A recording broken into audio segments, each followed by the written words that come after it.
Hello mga lovely people! Welcome to Cucina di Pichi, the home of pacham-pacham recipes.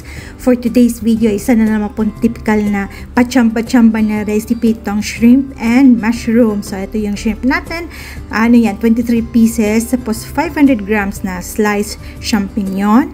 Tapos meron din tayong 2 tablespoons of chopped fresh parsley, 5 cloves of chopped garlic, 1 medium-sized sliced onion, tapos onion leeks pang garnish. Tapos nilagyan ko din ng crushed black pepper.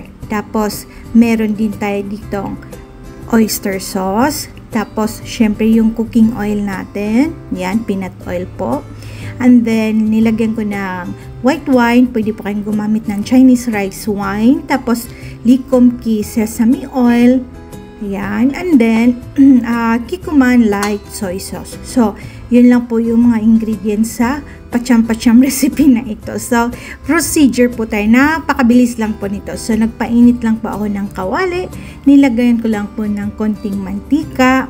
Ayan, so tapos ginisa ko na yung sibuyas at saka yung bawang. O, diba? Pinagsabay ko na yan sila. At parang pakiramdam ko naman ay wala namang kakaiba kung alin ang mauna. Ano, di ba? So, yan, siguro hanggang sa humalimuyak lang po. Tapos, pagkasunod niyan, sinunod ko na yung ating mushroom. Ayan. So, mahilig po talaga kami sa mushroom. Kaya yun. So, nilagay ko na yung mushroom. Halo-halo lang. Di ba?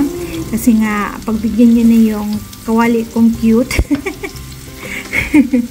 Ayan po. And then, kasi yung isa naman super laki.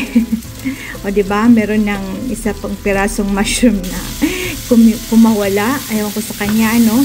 So, pagkatapos ng mushroom na yan, pwede na rin natin lagyan ng yung fresh parsley. Ayan. So, siguro kung gusto mo yung pang garnish, mag-garnish ng parsley, magtira ka lang ng konti, ano. Diba, huwag mong lagay lahat. So, ayan po.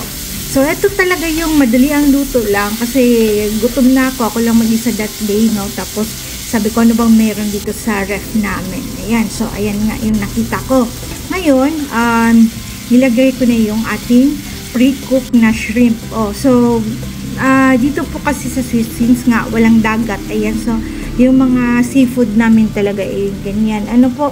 So, karamihan yung mga pre-cooked, frozen. Ayan. So, after na nilagay ko yung shrimp, nilagyan ko na rin ng white wine. And then, yung pangtimpla ko is, Kikkoman light soy sauce, at saka oyster sauce. Ayan po. So, pagkatapos niyan, kunting tansya-tansya lang kasi nga, kasi nasobrahan sa luto din yung shrimp, lumiliit siya na tumitigas, diba? So, ano siya, yung, basta, hindi ko lang feel, pero syempre, depende po yun sa preference ninyo, kung ano po yung gusto nyo. Basta ako yung gulat-gulat lang, since pre-cook na nga din siya, so, mabilisan lang po talaga.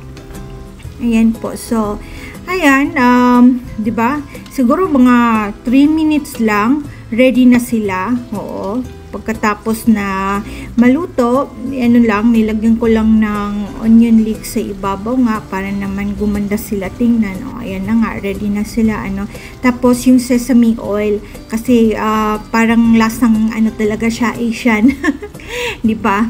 Kaya yun, so love na love ko din gumamit ng sesame oil. Kung napapansin nyo, pati yung oyster sauce, gustong gusto ko sa mga niluluto ko. Yan lagi yung panimpla ko. Patis, hindi masyado kasi nga ayaw ng amo ko. So, ganun lang po kasimple mga lovely people. Itong recipe po natin ng shrimp at mushroom. Kung gusto niyo pong try nyo po. Tapos wala, yung tikiman time po pala, naka-silent mode ako kasi ako nga lang kumakain, nasa labas. Medyo maingay yung mga sasakyan. So, yung tinikman ko po, swak na swak po mga lovely people.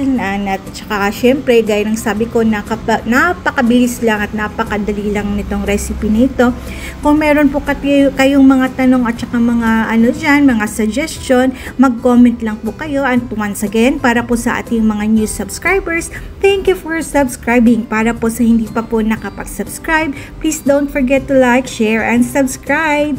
And once again, mga lovely people, enjoy cooking hanggang sa susunod po dito lang sa Cucina di Pichi, the home of Pacham Pacham recipes. Ciao! God bless!